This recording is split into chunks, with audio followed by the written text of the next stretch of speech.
E vamos começar com um tema de grande destaque no Você Feliz. Está no ar agora o quadro, Quadro Saúde. A gente está recebendo aqui uma clínica geral que vai tratar sobre vários assuntos que a gente tem sempre dúvida, né, Luísa? É verdade, Paulo. Seja muito bem-vinda, Thalita. Obrigada, boa tarde a todos. Fico muito honrada de estar presente nesse Dia do Médico para falar sobre saúde e sobre a medicina. Muito obrigada pelo convite. Bom, nesse dia tão importante, a gente quer saber se é realmente muito importante a gente procurar uma clínica geral na hora de uma doença que a gente não sabe o que é, para fazer algum tratamento, né? Fala para o pessoal que está em casa para entender melhor qual é a finalidade do clínico geral. Então, Luísa, inicialmente vamos falar sobre o que é a prevenção e a promoção da saúde em si, certo? É muito importante as pessoas saberem que não é somente deve ser procurado um médico no momento de doença. O médico está ali também para a saúde. Deve ser acompanhado durante a história de vida do paciente.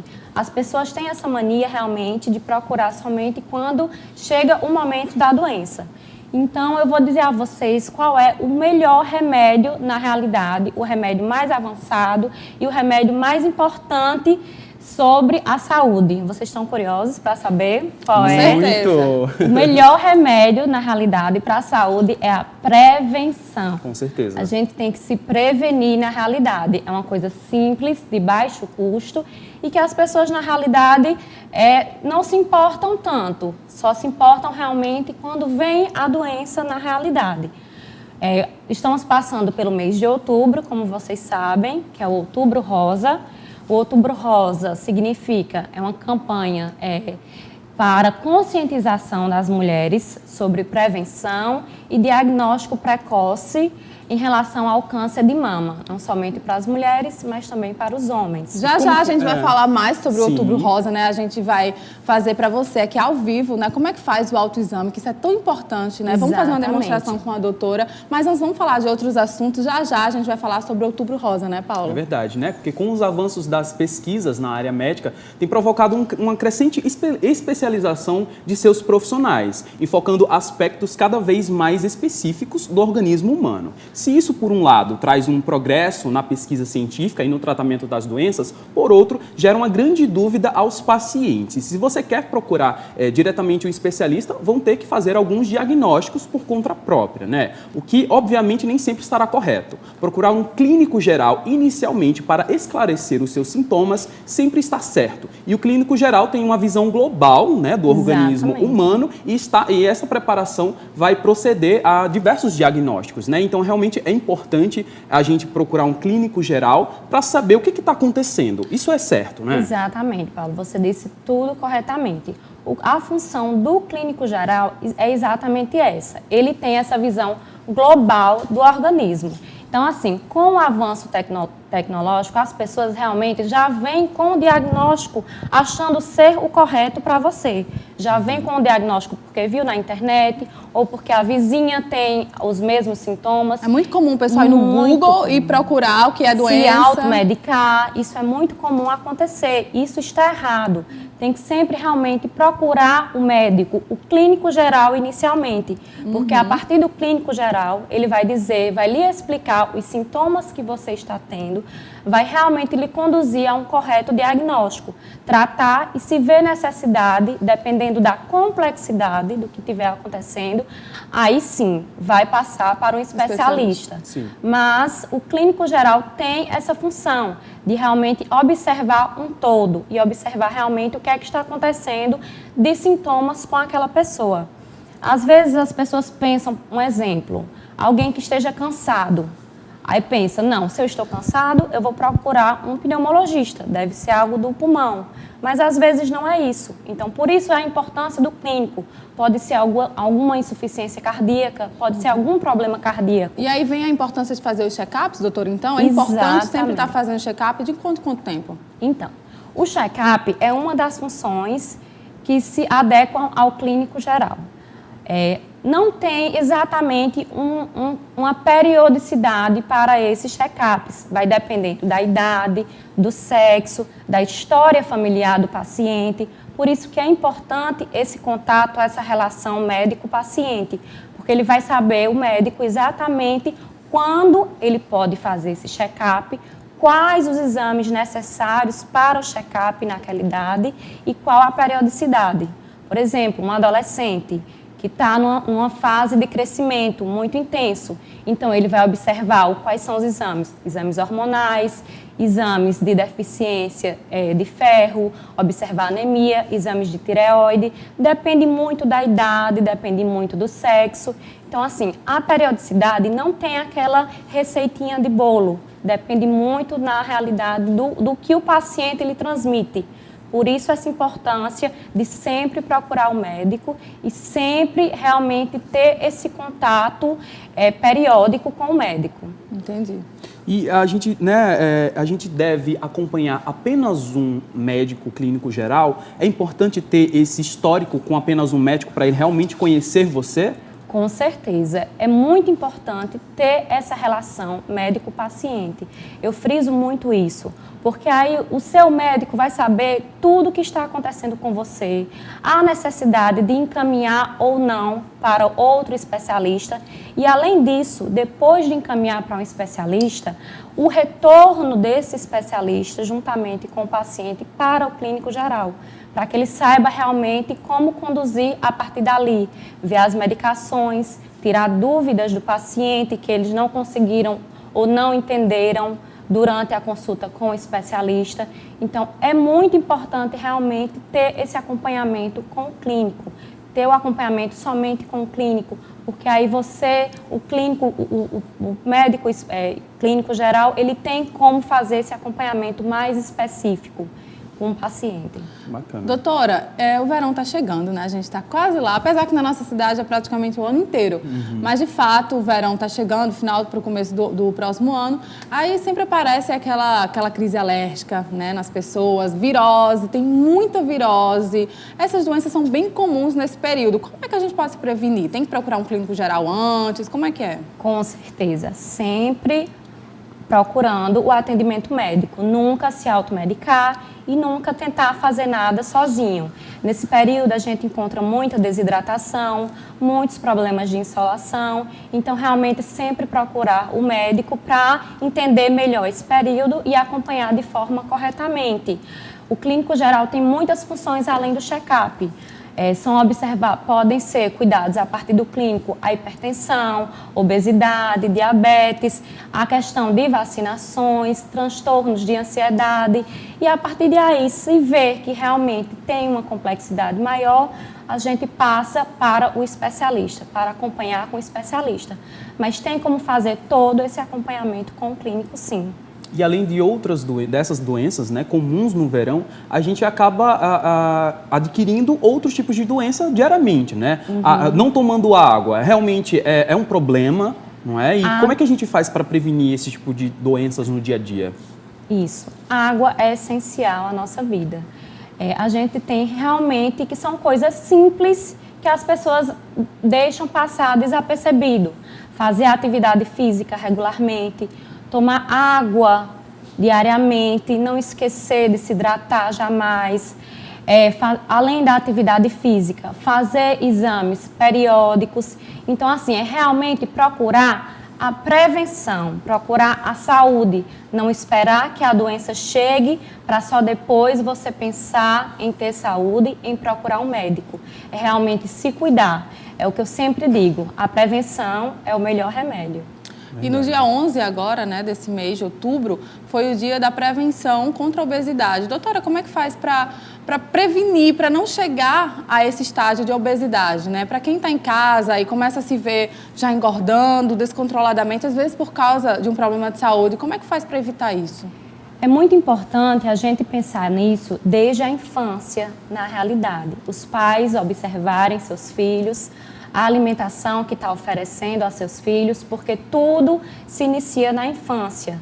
Procurar ter uma infância e uma adolescência realmente saudável, com prática de atividade física e uma alimentação saudável. Se na infância não se conseguiu ter isso, pode sim ser tentado durante a fase adulta e não tem problema em relação a isso, mas na realidade é procurar realmente um médico para ser feito um acompanhamento nutricional e iniciar também a atividade física. Crianças podem fazer, então, atividade física se ela for ao médico, claro, né? E o médico indicar, então, pode Exatamente. ser feita. Um acompanhamento também nutricional, que é muito importante. Falando também. em criança, e a terceira idade?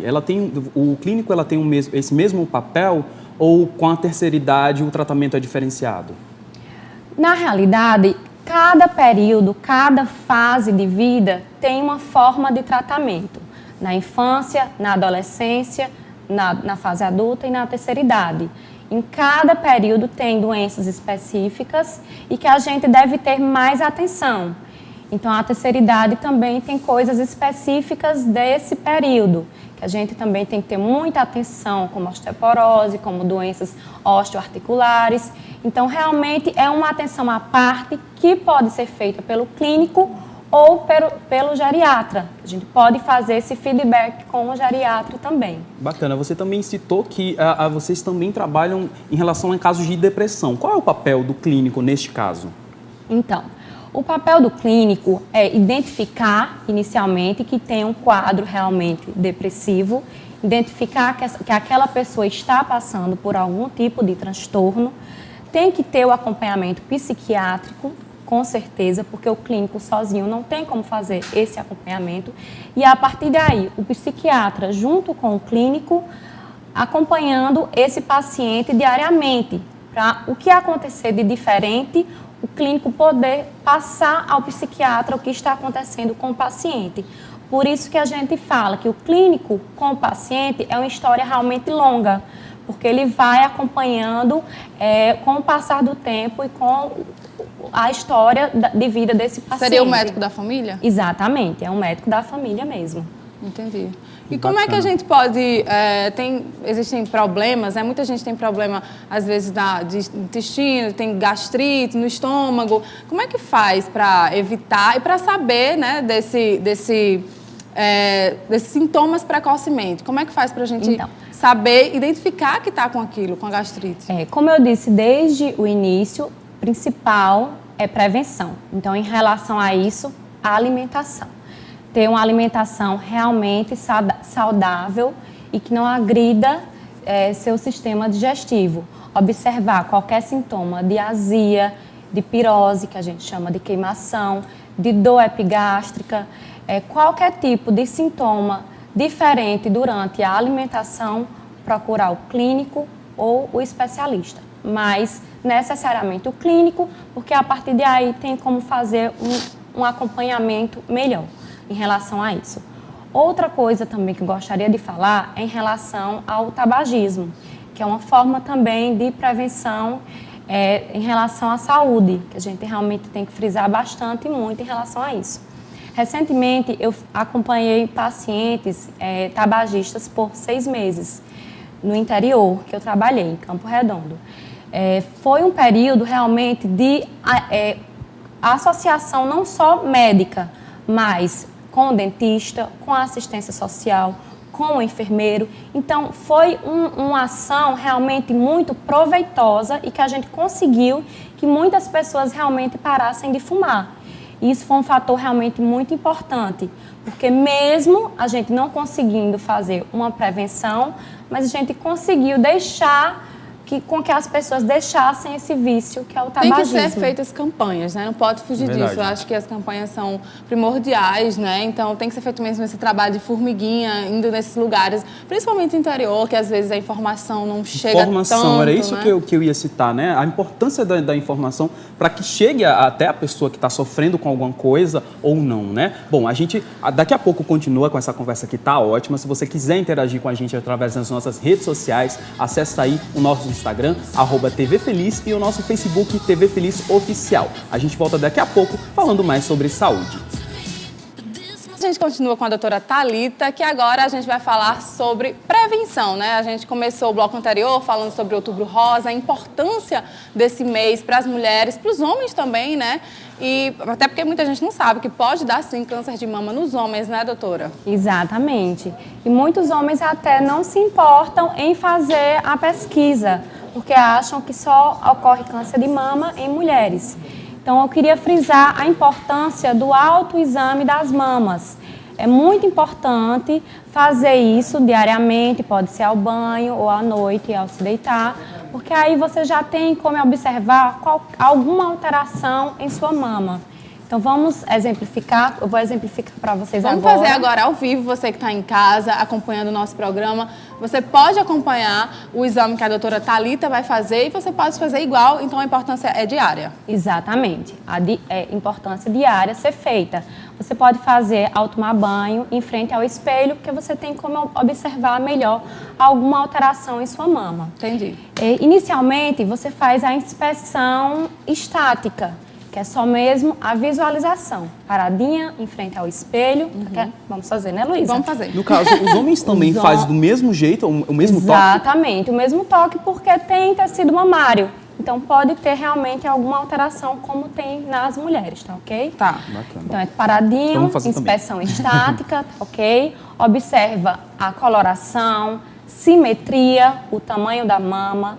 Observa se tem alguma alteração diferente de coloração, de formato, de tamanho, somente na visualização, que é a inspeção estática. A inspeção dinâmica é quando você começa a fazer movimentação. Você primeiro levanta os braços e após coloca na cintura, apertando. Tá. Apertando mesmo para pressionar essa região da mama. Ah, entendi. Com esse movimento, você vai observar alguma retração mamária, algum abaulamento mamário, alguma alteração. Como é que dá para perceber isso? É como Vai se a sentir? pele, você observa, é observação. É como se a pele, ela é uma retração mesmo da pele. No momento que você faz a contração, você observa a alteração. A pele não fica como ela é normalmente. Acontece ou um abaulamento ou uma retração. Após dar a inspeção dinâmica, você passa para a palpação. A palpação se faz inicialmente colocando a mão, que você vai fazer o seio, a mão atrás da nuca, e a outra mão, contralateral, vai fazer a palpação de fora para dentro em formato circular. De fora para dentro, observando alguma nodulação ou algo de diferente durante a palpação. Então é de fora para dentro. De fora para dentro, em forma circular. E também nessa região axilar. Também tem tecido Pode ser mamário. na axila também, Exatamente. né? Procura de fora para dentro. Faz de um lado da mama e depois do outro lado repete o mesmo movimento. De fora para dentro. Os homens do mesmo jeito. Do mesmo jeito. E ao último é a expressão mamária, que você pressiona a mama para observar se tem alguma secreção. Se na pressão mamária vai ter alguma secreção a partir daí. É o último passo para o autoexame da mama. Observando qualquer tipo de alteração dessa, procurar um médico rapidamente para ser feito exames e acompanhamento de forma correta em relação a isso.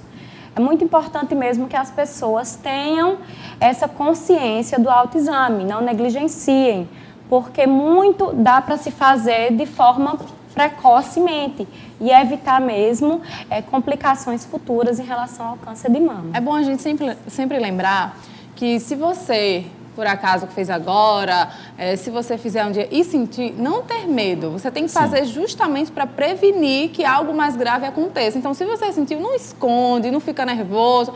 Vai no médico, que aí vai no clínico geral, no caso, que aí ele vai encaminhar ou ela vai encaminhar para o médico específico para você fazer esse tratamento, se for preciso, né? Porque tem isso também, pode ser benigno, maligno. Então, realmente é uma coisa de prevenção. Essa é a palavra. Não é que você está com isso e acabou. Não, é verdade. É o contrário. E o Outubro Rosa, né, é um momento ideal para você fazer isso, porque existem diversas campanhas. Né, de prevenção e que ajuda a você realmente seguir, né, esse caminho se caso aconteça alguma coisa. Doutora, a chance é muito grande, né, de cura se for descoberto no começo. Precocemente, exatamente. E você falou uma coisa muito importante, que as pessoas, elas não procuram médico, às vezes, por ter medo de encontrar alguma coisa. Então, é muito importante não ter esse medo. realmente ter um contato com o seu médico, porque aí muita coisa pode ser evitada, pode ser acompanhada e pode ser diagnosticada precocemente. O importante é isso, o diagnóstico precoce, porque as chances de cura são maiores. Então, é muito importante ter esse contato, parar de ter esse medo mesmo e procurar seu médico, fazer esse acompanhamento com o seu médico. Muito bom, muito bom. Bacana. Bom, voltando aos casos de doenças frequentes no verão, né? Como é que a gente faz para realmente se prevenir contra essas viroses? Voltando aí a esse assunto. Certo. Então, a gente tem que ter muito cuidado, na realidade, com o sol. As pessoas, nesse período do verão, realmente querem ter bronze, querem ir para a praia. Então, tem que ter cuidado com isso, com a insolação. Observar a questão da desidratação. Tem que ter muito cuidado em relação a isso. Beber muito líquido, se hidratar muito. E é muito importante, realmente, a hidratação. Doutora, uma insolação pode levar a um câncer de pele? Exatamente, pode sim. Se não for tratado corretamente, pode levar a um câncer de pele. Às vezes as pessoas tomam sol, ficam embaixo do sol a qualquer horário. Não acha que vai acontecer nada, Não acha que né? vai acontecer nada e realmente pode ocasionar câncer de pele se você não tiver cuidado em relação a isso.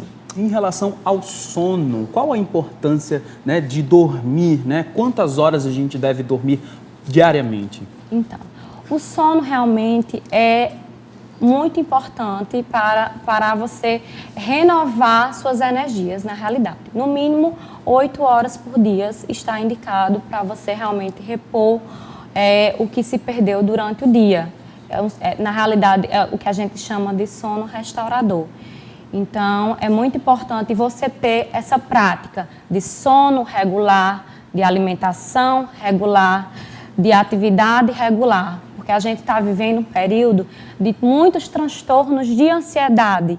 Todo mundo muito agitado, muito trabalho, casa, família, mulher com filhos, que tem que ter jornadas fora de casa. Então, assim, a gente tem que saber os horários de nossas vidas, para realmente evitar esses tipos de doenças que a gente chama de doenças do futuro, né? Que são os transtornos de ansiedade pela agitação mesmo do dia a dia. Então, a gente tem que saber e tem que ter o horário realmente para tudo. E é bem importante, né, ter realmente essa entrevista, vamos dizer assim, com o paciente, do clínico com o paciente, saber todo o histórico, saber todas as informações, né? Exato. Tem pacientes que têm várias comorbidades, não só uma. Então, assim, a importância do clínico também está aí. Serve como até um assessor, vamos dizer assim, porque sabe para qual especialidade vai conduzir, às vezes tem pacientes que tomam muitas medicações, não sabem os horários, a interação de uma medicação com a outra. Então, até isso também é muito importante. O clínico pode ajudar em relação a isso, os horários que se devem ser tomados, qual a medicação que não pode ser tomada junta com outra, qual a medicação que deve ser tomada antes da alimentação ou depois da alimentação, porque às vezes são tantas medicações que eles esquecem de tomar ou então tomam de qualquer jeito. Então, tem a importância também do clínico juntamente com o especialista. Eu queria que você repetisse para o pessoal de casa qual é o diferencial realmente do clínico geral. Com o avanço das tecnologias e cada vez mais especializações estão surgindo, né, de outras áreas médicas, mas qual é realmente o diferencial do clínico geral? Em relação a isso, tem até caído a procura de clínicos ou não? Não, a procura de clínicos não tem caído, mas a questão é que, como eu lhe disse inicialmente, com o avanço da tecnologia, as pessoas já chegam com o diagnóstico feito. Então, assim, acham que sabem o que é que está acontecendo. E, na realidade, isso está errado. Você tem que procurar um médico, tem que ser conversado com o médico para que você entenda realmente os seus sintomas. E, a partir daí, dependendo da complexidade do que estiver acontecendo, ver se realmente tem uma necessidade do especialista ou não, porque às vezes não tem essa necessidade. O clínico faz esse acompanhamento de forma correta e de forma necessária, sem precisar ser encaminhado para nenhuma especialidade. Falando nisso, em se alimentar, em se Automedicar também, automedicar, né? exatamente em casa. Não só em questão ao remédio em si, mas chá. Muita gente usa, não precisa tomar remédio, vamos fazer um chazinho que chá resolve tudo. É mito que chá resolve ou ele pode realmente só auxiliar algum medicamento? Não. A gente não, na medicina, a gente não diz nunca que está muito errado ou que está realmente certo. Os chás realmente têm um efeito psicológico. Se você realmente está com aquela sensação de mal-estar, toma e acredita que passa. O psicológico da gente tem realmente esse efeito, mas não é curativo. Você tem que procurar um médico, tem que procurar o acompanhamento, porque às vezes não tem nem necessidade de medicação em si. Só realmente a mudança alimentar ou então mudança de hábitos de vida já modificam os sintomas que você está tendo, entendeu? Entendi. E existem casos de pessoas que se automedicaram e provocaram até uma piora no seu diagnóstico? Exato. Que dica você dá para o pessoal de casa aí em relação à automedicação? A dica que eu dou sobre a automedicação é abolir isso de sua vida. Não existe automedicação. Muita gente observa porque funcionou com aquela pessoa, vai funcionar comigo, né? É o boca a boca. Funcionou com ela, ele estava com os mesmos sintomas que eu, então comigo também vai funcionar. Não é assim. Cada organismo é uma casinha, cada pessoa é uma coisa. Então, assim, não se automediquem, procurem seu médico, façam um acompanhamento realmente com o seu médico, que é a melhor forma de prevenção, de promoção de saúde e de tratamento de doenças que você possa ter. Não se automediquem mesmo. Olha, a gente adorou essa entrevista, né? Foi bem esclarecedora, eu tenho certeza para o pessoal que está em casa também. E antes de nos despedir, né, da senhora dar seus contatos, pode dar uma mensagem nesse dia tão especial que hoje é o dia do médico, gente. É verdade. Eu separei até um trecho, na realidade. Esse profissional tão importante na nossa verdade. vida, né? A gente depende muito dos médicos. Ó, vamos passar aqui o endereço da clínica O Doutor. O atendimento da doutora Thalita é lá. Vieira, 3545. Lagoa Nova, aqui pertinho da gente. Pode falar a mensagem. Carta da medicina para os médicos. Se a medicina tivesse que mandar uma carta para você, médico, ela seria mais ou menos assim. Eu não tenho respostas para tudo. Se me perguntassem como você poderia me perdoar pelo tanto que exigi e continua exigindo de você, eu não saberia responder. Mesmo assim, eu gostaria de aproveitar essa carta para lhe pedir perdão. Perdão por tirar tantas horas da sua juventude, absorvendo você com as intermináveis páginas dos meus livros. Perdão por ter tomado tantas noites de descanso, extraindo o melhor de você em exaustivos plantões. Perdão pelos momentos de diversão que você abriu mão e continua abrindo por me levar tão a sério. Como eu poderia agradecer a vida que você dedicou a mim? Eu não sei. Eu sou a medicina e, infelizmente, eu não tenho respostas para tudo. Só gostaria de dizer que você é meu maior orgulho e tenho a resposta. Você é médico. Sinceramente, a medicina. Obrigada. Que bacana. Que bonito. Ó, teve até música de fundo. olha só. Arrasou. A segunda mensagem do dia aqui no nosso programa, porque realmente é um programa especial em homenagem a você, médico, que salva e cuida de tantas vidas. Nosso muito obrigada. Muito né, Paulo? obrigada. Isso. E qual a realização, né, de ser médica? Para mim é algo incrível, realmente, você poder ajudar e ver esse retorno no olhar das pessoas. É algo que estudos, noites de sono mal dormido não pagam. É algo realmente muito gratificante para mim. Ok, Thalita, muito Bacana. obrigado. A gente Obrigada, conversou com a Thalita Thalita Miranda, Clínica Geral, que tirou várias dúvidas aqui em relação à automedicação, às doenças mais frequentes no dia a dia. Tudo, né? O geral, o clínico É verdade. geral. Olha, passando aqui o endereço e telefone da clínica O Doutor, se você quer marcar a sua consulta, eles têm várias especialidades, então liga agora, ó, 32220097, Clínica O Doutor. Obrigada, viu, doutora? Obrigada a vocês. Muito obrigado. Boa tarde. A gente vai para